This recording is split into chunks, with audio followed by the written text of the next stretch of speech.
Don't move ಅಂತ ಹೇಳ್ತಾ ಸಂಗಮ್ ನಿಧಾನಕ್ಕೆ ಕಟ್ ಆಗಿರೋ ಬೆರಳಿಗೆ ಮೆಡಿಸಿನ್ ಹಚ್ಚೋಕೆ ಶುರು ಮಾಡ್ದ. ಇಂಚರಾಗೆ ಸಂಗಮ್ ಬೈದಿದ್ ನೋಡಿ ಅವಳು ಅವನ್ ಜೊತೆ ಜಗಳ ಆಡ್ಬೇಕು ಅಂತ ಅನ್ಕೊಂಡ್ಲು. ಆದ್ರೆ ಈಗ ಅವನು ತನ್ನ ಬೆರಳಿಗೆ ಮೆಡಿಸಿನ್ ಹಚ್ತಾ ಇರೋದ್ ನೋಡಿ ಅವಳ ಕೋಪ ಎಲ್ಲ ಮಾಯ ಆಗಿತ್ತು. ಸಂಗಮ್ ಇಂಚರಾಗೆ ಮೆಡಿಸಿನ್ ಹಚ್ಚಿ ಅವಳ ಕೈನ ವಾಪಸ್ ಕೊಟ್ಟು ಹೇಳ್ದ, ಕೈನ ನೀರಲ್ಲಿ ಇಡಬೇಡ.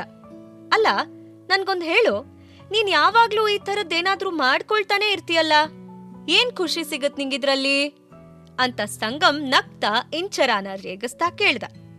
ಅವಳ ತಲೆ ತಗ್ಸಿ ಕೂತ್ಕೊಂಡಿದ್ಲು. ಅವಳಿಗೆ ಏನ್ ಉತ್ತರ ಕೊಡ್ಬೇಕು ಅಂತ ಗೊತ್ತಾಗ್ಲಿಲ್ಲ. ಅವಳ ಮುಖ ಆರ್ಯನ್ ತರ ಇನ್ನೋಸೆಂಟ್ ಆಗಿತ್ತು. ಥ್ಯಾಂಕ್ ಯು ಹೆಲ್ಪ್ ಮಾಡಿದ್ದಕ್ಕೆ. ಆದ್ರೆ ಅಂತ ಇಂಚರ ಸಪ್ಪೆ ಮುಖ ಮಾಡ್ಕೊಂಡ್ ಹೇಳ್ತಿದ್ಲು. ಆದ್ರೆ ಏನು? ಸಂಗಮ್ ಹುಬ್ಬೇರ್ಸಿ ಕೇಳ್ದ. ನನಗಿನ್ನೂ ಹಸ್ವಾಗ್ತಿದೆ ಅಂತ ಇಂಚರ ಸಣ್ಣ ಧ್ವನಿಲ್ ಹೇಳಿದ್ಲು. ಸರಿ, ಇಲ್ಲೇ ಕುತ್ಕೋ, ಎಲ್ಲೂ ಹೋಗ್ಬೇಡ ಅಂತ ಹೇಳಿ ಸಂಗಮ್ ಡೈರೆಕ್ಟ್ ಆಗಿ ಕಿಚನ್ಗೆ ಹೋದ. ಸಂಗಮ್ ಏನ್ ಮಾಡಕ್ ಹೊರಟಿದಾನೆ ಅಂತ ಅವಳಿಗೆ ಗೊತ್ತಾಗ್ತಿರ್ಲಿಲ್ಲ. ಇವನೇನಾದ್ರೂ ಅಡ್ಗೆ ಮಾಡೋಕ್ ಹೊರಟಿದಾನ?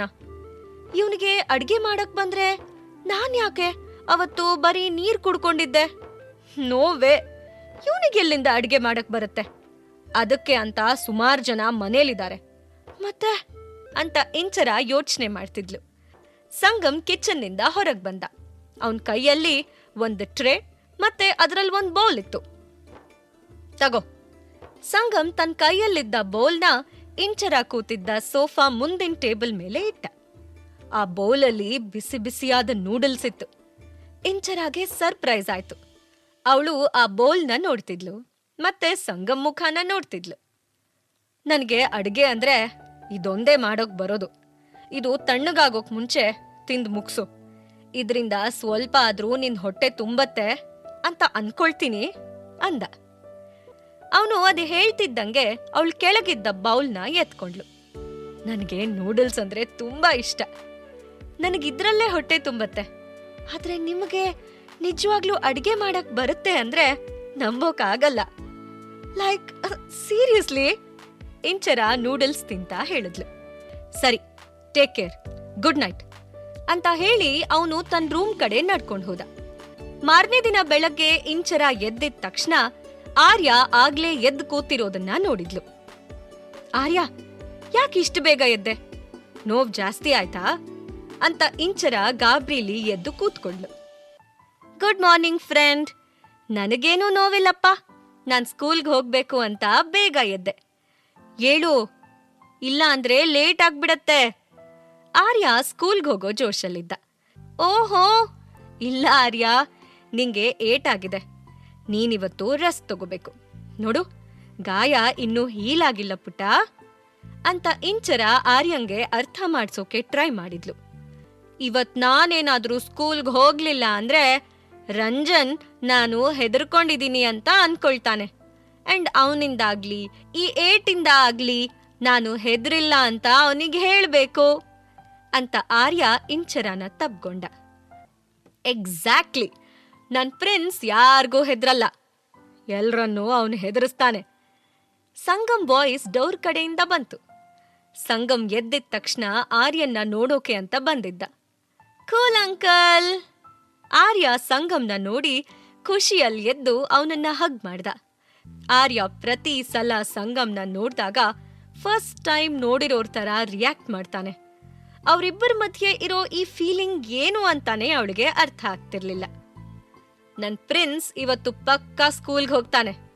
ಅವನ್ ಸ್ಕೂಲ್ಗೆ ಹೋಗಿ ಎಲ್ರಿಗೂ ತಾನ್ ಎಷ್ಟು ಬ್ರೇವ್ ಅಂಡ್ ಸ್ಟ್ರಾಂಗ್ ಇದೀನಿ ಅಂತ ತೋರಿಸ್ತಾನೆ ಅಂತ ಹೇಳ್ತಾ ಸಂಗಮ್ ಆರ್ಯನ್ ಹಣೆಗೆ ಮುತ್ತಿಟ್ಟ. ಹೊರಗಡೆ ಟ್ಯಾಕ್ಸಿಗೆ ಅಂತ ವೇಟ್ ಮಾಡ್ತಿದ್ದಾಗ ದೊಡ್ಡ ಕಾರೊಂದು ಅವ್ರ ಮುಂದೆ ಬಂದ್ ನಿಲ್ತು. ಅದು ಸಂಗಮ್ ಕಾರ್ ಆಗಿತ್ತು. ಕಮಾನ್, ನಾನಿವತ್ತು ನಿಮ್ಮಿಬ್ಬರನ್ನ ಸ್ಕೂಲಿಗೆ ಬಿಡ್ತೀನಿ ಅಂತ ಸಂಗಮ್ ಜೋರಾಗಿ ಹೇಳ್ದ. ಇದನ್ ಕೇಳಿ ಆರ್ಯಂಗೆ ಸಿಕ್ಕಾಪಟ್ಟೆ ಖುಷಿ ಆಯ್ತು. ಯೇ, ಇವತ್ ಕೂಲ್ ಅಂಕಲ್ ನಮ್ಮನ್ನ ಡ್ರಾಪ್ ಮಾಡ್ತಾರೆ. ಐ ಆಮ್ ಸೋ ಹ್ಯಾಪಿ ಆರ್ಯ ನಗ್ತಾ ಹೇಳ್ದ. ಸಂಗಮ್ ಕೂಡ ಆರ್ಯನ್ನ ಗಟ್ಟಿಯಾಗಿ ತಬ್ಕೊಂಡು ಇಂಚರನ ನೋಡ್ತಿದ್ದ. ಅವ್ನ್ ನೆನ್ನೆ ನೋಡಿದ CCTV ವಿಡಿಯೋ ಬಗ್ಗೆ ಇನ್ನು ಇಂಚರಾಗ್ ಹೇಳಿರ್ಲಿಲ್ಲ. ತಾನ್ ಯಾವ ವಿಷಯಕ್ಕೆ ಅಂತ ಆರ್ಯನ್ ಜೊತೆಗೆ ಸ್ಕೂಲ್ಗೆ ಹೋಗ್ತಿದ್ದಾಳೋ ಅದೇ ವಿಷಯಕ್ಕೆ ಅವನು ಬರ್ತಿದ್ದಾನೆ ಅಂತ ಅವಳಿಗೆ ಗೊತ್ತಿರ್ಲಿಲ್ಲ. ಕಾರ್ ಸ್ಕೂಲ್ ಮುಂದೆ ಬಂದ್ ನಿಂತ ತಕ್ಷಣ ಇಂಚರ ಕಾರ್ ಡೋರ್ ಓಪನ್ ಮಾಡಿ ಆರ್ಯನ್ನ ಮತ್ತೆ ಅವನ್ ಬ್ಯಾಗ್ನ ನಿಧಾನಕ್ಕೆ ಇಳಿಸಿದ್ಲು. ಸಂಗಮ್ ಕಾರಲ್ಲೇ ಕೂತಿದ್ದ. ಇಂಚರ ಆರ್ಯನ್ ಕೈ ಹಿಡಿದು ಸ್ಕೂಲ್ ಕಡೆಗೆ ನಡ್ಕೊಂಡು ಹೋಗ್ತಿದ್ಲು. ಆಗ ಅವಳಿಗೆ ಮಯೂರ್ ಮತ್ತೆ ಶಮಿಕಾ ಎದುರುಗಡೆ ಕಾಣಿಸ್ಕೊಂಡ್ರು. ಇಲ್ಲೇ ನಿಂತ್ಕೋ, ನಾನು ನಿನ್ ಹತ್ರ ಏನೋ ಮಾತಾಡ್ಬೇಕು. ನಿನ್ ದಾರಿನ ಬ್ಲಾಕ್ ಮಾಡಿ ಇಲ್ಲೊಂದು ಸೀನ್ ಕ್ರಿಯೇಟ್ ಮಾಡೋಕೆ ನನಗಿಷ್ಟ ಇಲ್ಲ. ಚಿಕ್ಕ ಮಕ್ಕಳು ಆಟ ಆಡ್ತಿರ್ಬೇಕಾದ್ರೆ ಸಣ್ಣ ಪುಟ್ಟ ಗಾಯಗಳು ಆಗ್ತಾ ಇರುತ್ತೆ. ನೆನ್ನೆ ರಂಜನ್ ಮತ್ತೆ ಆರ್ಯನ್ ನಡುವೆ ನಡೆದಿದ್ದು ಅದೇನೆ. ನೀನು ಇದನ್ನ ತುಂಬಾ ಸೀರಿಯಸ್ ಆಗಿ ತಗೊಂಡು ಡೀಪ್ ಆಗಿ ಎಲ್ಲ ಇನ್ವಾಲ್ವ್ ಆಗಕ್ ಹೋಗ್ಬೇಡ. ಇಷ್ಟಾದ್ಮೇಲೂ ನೀನಿದನ್ನ ಡ್ರ್ಯಾಗ್ ಮಾಡ್ಬೇಕು ಅನ್ಕೊಂಡ್ರೆ ಆರ್ಯ ಸ್ಕೂಲ್ ಬಿಡ್ಬೇಕಾಗತ್ತೆ ಅಂತ ಮಯೂರ್ ಹೆದರ್ಸೋ ಧ್ವನಿಲಿ ಅವಳಿಗೆ ಹೇಳ್ದ. ಎಷ್ಟು ಕಾನ್ಫಿಡೆಂಟ್ ಆಗಿ ಇಷ್ಟು ಸ್ಟುಪಿಡ್ ಆಗಿ ಮಾತಾಡ್ತೀಯ ಅಲ್ವಾ ನೀನು?